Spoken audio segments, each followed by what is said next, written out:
Gentlemen, it is my pleasure to introduce Scott Geller. Thank you. Thank you. Wow, what a pleasure. What a pleasure to come and speak with you folks. It's a pleasure. It's been 45 years. I'm really feeling old right now. I just came from my 50th college reunion. 50 years, College of Worcester in Worcester, Ohio. And a third of my class is no longer with us. And I'm looking around and I'm saying, do I look that old? You know, I'm seriously, when are you ever in a room where everybody is your age? I mean, at my age, it's kind of scary.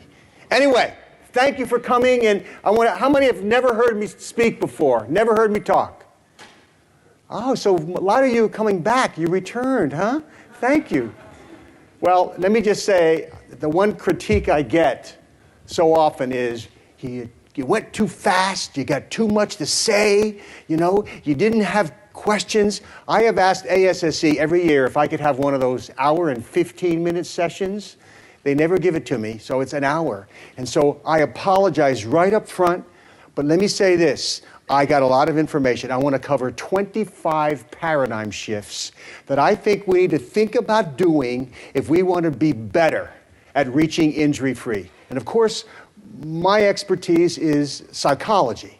I've been a professor for 45 years. I've studied psychology for 50 years. So my expertise is the human dynamics of injury-free, of developing an injury-free culture. And I think it takes a paradigm shift. And I want to cover 25. But let me tell you, I put a lot of time into the proceedings paper. So if some of this is too quick, and many of you have heard these things before, it's the same soup warmed over, repackaged perhaps in a different way. But some of you, if it's new and I'm going too quickly, I have a proceedings paper that says it all. It's right there in the proceedings. And some of you came here early enough or sat up front, you got a handout. And if you would like a handout, you leave a business card or you didn't get one, we will take a business card and we will email you the handout. But the handout, quite frankly, is your teaching tool. I want you to hear me as a teacher. Not me the teacher, you the teacher. Because if we're going to make a change in our world, wow, we have to teach others. You are the elite group who selected to come here, and I want you to teach others. And by the way, I want to just throw in a little promo thing. Every year we have a users conference. We have a conference where we bring people together and we teach what I'm going to teach you here in 1 hour. We spend 3 days, you know, and we're going to be in Roanoke, Virginia, August 26th, 27th, and 28th. If you might be interested, email us. We'll send you more information about it. But the beautiful thing about this is that some of us, I will be giving a keynote, but what's really exciting is we have people who have used these principles in their homes, in the workplace, and they're teaching workshops on how to make it happen. And for me, that's really exciting. I'm going to mention some books, and people said, this is another critique, oh, you're always trying to sell books. I've never made much money at all off of books. It's about, for me, making a difference. I started a company in 1987 called Make a Difference, LLC, and that's what it's about. And for all of you, hear me as a teacher. If you teach this stuff, by the way, none of this is common sense. Well, you might know enough that it feels like common sense, and once I tell you it's common sense, but it's based on research. Okay, so let's start.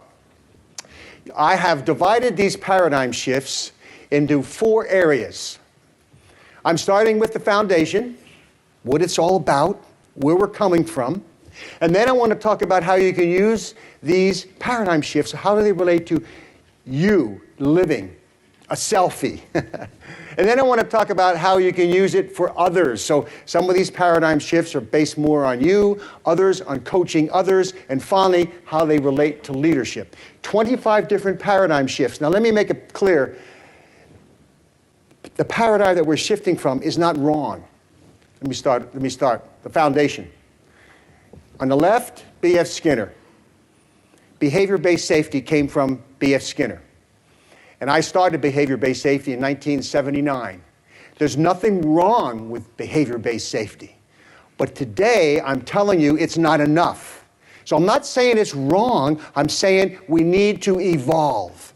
And the man who helped me evolve, right there. Who knows that? W. Edwards Deming. And W. Edwards Deming taught me systems thinking, taught me humanism. Taught me humanism. So B.F. Skinner, a behaviorist, Deming, a humanist. So I want to go from managing behavior to actively caring for people. I started behavior-based safety, and then when we saw some people using it incorrectly, putting the problem on people's behavior, we moved to people-based safety. Now we're more encompassing, we're calling it actively caring for people.